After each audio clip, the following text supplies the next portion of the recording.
इसके आगे का सूत्र और भी मजेदार है, बहुत इंटरेस्टिंग है।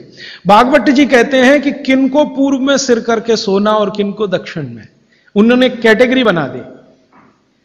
तो वो कहते हैं जो साधु हैं, जो सन्यासी हैं, जो ब्रह्मचर्य का पालन कर रहे हैं, जो गृहस्थ जीवन नहीं जी रहे हैं, जो दुनिया की मोह माया से दूर हैं, इन सबको पूर्व में ही सिर करना हमेशा। और जो दुनिया चला रहे हैं, घर चला रहे हैं, गृहस्थी चला रहे हैं, परिवार चला रहे हैं, पत्नी के साथ रह रहे हैं, बच्चों के साथ, उनको दक्षिण में ही सिर करना। अब यहां बिल्कुल क्लियर हो गया, अब कोई कंफ्यूजन नहीं रहना चाहिए।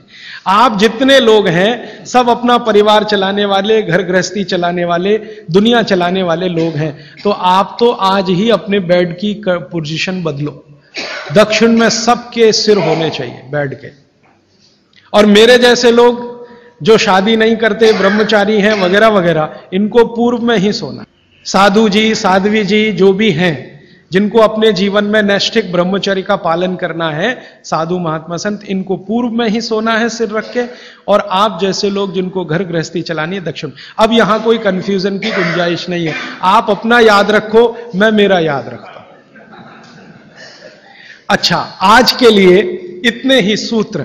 अब आप सवाल पूछ सकते हैं। साउथ डायरेक्शन में फोर्स ऑफ अट्रैक्शन है कहा आपने, सिर के लिए? हाँ। तो शरीर की खिंचाई होती है, तो क्या जिन बच्चों की हाइट कम है उनको कंपलसरी हम साउथ फेसिंग जरूर सुलाइए, ताकि उनकी हाइट बढ़े? जरूर सुलाइए। जिन बच्चों की लंबाई आपको कम लग रही है, आप हमेशा उनका सिर दक्षिण में रख के सुलाइए। थोड़े 3-4 साल के बाद आपको खुद महसूस हो जाएगा, हाइट बढ़ने का, लंबाई बढ़ती हुई दिखाई देगी। राजीव भाई, कल आपने बताया था सुबह उठते ही पानी पीना चाहिए, लेकिन जैन धर्म में ये बताते हैं कम से कम 48 मिनट बाद में कुछ भी लेना चाहिए। वो बिल्कुल ठीक है। जो जैन दर्शन में 48 मिनट का नियम है ना, सूर्योदय होने के 48 मिनट के बाद, वो बिल्कुल नियम सही है, पक्का है। वो नियम क्या है वो हमें समझने की बात है। वो नियम ऐसा है, जो पानी है ना, पानी बहुत सारी जीव राशियों का संग्रह है। अब ये थोड़ी सूक्ष्म की बात है, मैं जाना नहीं चाहता था लेकिन सवाल पूछ लिया इसलिए कह रहा हूं। पानी जो है सूक्ष्म जीव राशियों का संग्रह है। आप चाहें तो पानी में लेंस लगा के देखें, करोड़ों करोड़ों सूक्ष्म जीव आपको दिखाई देंगे इधर उधर भागते घूमते। अगर देख लें तो दिल ही नहीं करे पानी पीने के लिए। ये तो सुबह सुबह क्या होता है कि आपका जो मुंह है, ये जो लार है ना, ये मैंने आपसे कहा कि सुबह के समय सबसे ज्यादा तीव्र होती है, मेडिसिनल प्रॉपर्टी ज्यादा होती है इस लार की। तो अगर आपने उठते से ही पानी पिया तो उसमें पूरी संभावना है कि ज्यादा जीव राशि की हत्या होगी। इसलिए जैन दर्शन यह कहता है अनावश्यक हिंसा से बचो। हिंसा से बच सकें यह आदर्श है, लेकिन अनावश्यक हिंसा से जरूर बचो। अनावश्यक, जरूरी नहीं है तो उसको हिंसा मत करो। तो अनावश्यक हिंसा से बचने के लिए जैन शास्त्रों ने, जैन आचार्यों ने यह कह दिया जी 48 मिनट के बाद पियो। ये 48 मिनट में क्या हो जाता है, 48 मिनट में आपके मुंह की जो लार है ना, इसकी जो क्षारीयता है ये कम हो जाती है, बहुत कम हो जाती है, बहुत तेजी से कम होती है। और इसकी क्षारीयता कम हुई, एल्केलिनिटी जिसको आप कहेंगे अंग्रेजी में, तो जीव राशि के मरने की संभावना उतनी कम हो जाती है। तो फालतू हिंसा से बचने के लिए जैन दर्शन ने यह कहा कि नवकार्षी एक शब्द इस्तेमाल करते हैं ना, हाँ, तो ये उसके साथ उन्होंने जोड़ा। वो 48 मिनट का कैलकुलेशन बागभट्ट जी का भी है। वो ये कहते हैं कि सुबह उठते ही 48 मिनट तक अगर आप इंतजार करते हैं तो मुंह की जो लार है इसकी क्षारीयता कम होना शुरू होती है। तो उठते ही पानी पीने में अगर आप जैन दर्शन पालन करते हैं तो 48 मिनट ध्यान रखो।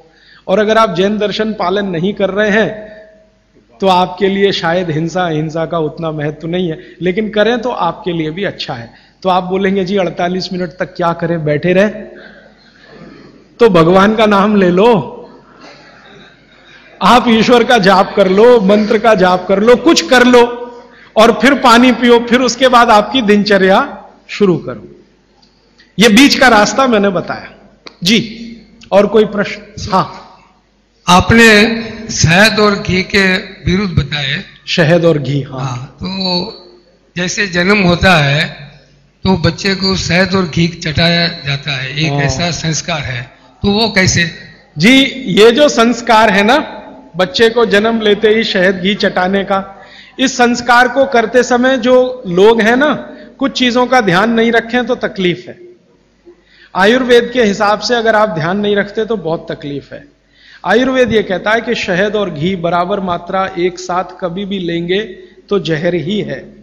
लेकिन कुछ भारत में ऐसे समूह हैं जो अपने बच्चों को ये करते हैं, शहद और घी चटाते हैं, लेकिन सभी लोग भारत में ऐसा नहीं करते हैं।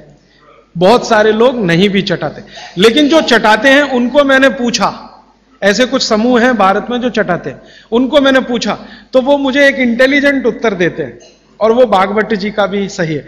वो ये कहते हैं कि जी हमने शहद और घी साथ में चटाया तब जब उसमें गाय का मूत्र थोड़ा मिलाया था या गाय के गोबर का रस डाला था। अब ये जो गाय का गोबर और गोमूत्र की जैसे ही बात आती है तो तुरंत मेरे ख्याल में आता, पंचगव्य बनाते हैं ना, पंचामृत या पंचगव्य, तो उसमें शहद और घी भी होता है, लेकिन गोमूत्र के साथ या गोबर के रस के साथ। फिर हम लोगों ने थोड़ा काम किया कि ये गोमूत्र अगर मिला दिया शहद और घी में तो क्या इसकी विषकारकता कम हो गई? तो बाद में कल या नहीं तो परसों मैं इस पे विस्तार से आने वाला हूं कि गाय के मूत्र को मिलाते ही शहद और घी एक दूसरे के साथ मिलने को तैयार है, माने उनकी दुश्मनी कम है। माने गाय के मूत्र में एक केमिकल है जिसका नाम है सल्फर। ये सल्फर दुनिया का अकेला केमिकल है जो दो विष के बीच में डालो तो दोनों को न्यूट्रल करता है, लेकिन खुद का प्रभाव बढ़ाता है, तो सल्फर बढ़ता है। तो कुछ लोगों को मैंने पूछा जो ये कर रहे हैं, तो वो कहते हैं हम बच्चे को शहद और घी चटाते हैं, लेकिन थोड़ा गोमूत्र देकर, माने थोड़ा गोमूत्र एक बूंद या आधा बूंद मिलाकर, तो शायद उनके लिए वो अनुकूल पड़ता हो। लेकिन आप ये ना करें, ये मेरी विनती है। आप इसको, बच्चे को अगर चटाना है तो खाली घी चटा दें, अगर चटाना है तो खाली शहद चटा दें, शहद और घी मिलाकर ना चटाएं। एक ही कंडीशन है कि जब बच्चे को कोई ऐसा गंभीर रोग ना हो, अगर मान लो कोई बहुत गंभीर रोग है जिसमें विष ही देना है, मान लीजिए कई रोग ऐसे हैं जिसमें विष दवा का काम करता है, ऐसे कई रोग हैं जिसमें विष दवा का काम करता है, उस कंडीशन में जरूर बच्चे को दिया जा सकता है। जैसे एक बहुत खराब रोग होता है, कई बच्चों को होता है, जन्म लेते ही उनके शरीर का जो त्वचा है ना, उनका रंग बदलना शुरू होता है। कई बच्चों को मैंने देखा एकदम तांबई कलर के हो जाते हैं, ये जो कॉपर होता है ना, कॉपर, ताम्र, उसी रंग के बच्चे की स्किन होना शुरू हो जाती है। उस बच्चे को जरूर शहद और घी ही चटाना पड़ेगा, नहीं तो ठीक नहीं होगा, उसके लिए वो काम आएगा। तो अलग अलग परिस्थितियों में, लेकिन सामान्य बच्चे के लिए ये ठीक नहीं है, उपयोगी नहीं। जी श्रीमान जी, आयुर्वेदिक दवाओं के साथ जो डॉक्टर की दवाएं भी चल रही है तो उसको ले सकते हैं? बिल्कुल मत लीजिए। दवा जो है ना, आप भरोसे से आयुर्वेद की लीजिए तो उससे ही आपको बहुत बड़े परिणाम मिल जाएंगे। एलोपैथी की दवाएं साथ में खाएंगे तो कोई अच्छे परिणाम तो नहीं, बुरे परिणाम जरूर आ जाएंगे। अर्जुन की छाल का जो पाउडर आप जी के साथ लेना कह रहे हैं, जब हम लेते हैं तो उसको पथरी के जैसे जमने की शंका रहती है या डाउट रहता है? अर्जुन की छाल से पथरी होने की शंका ना के बराबर है।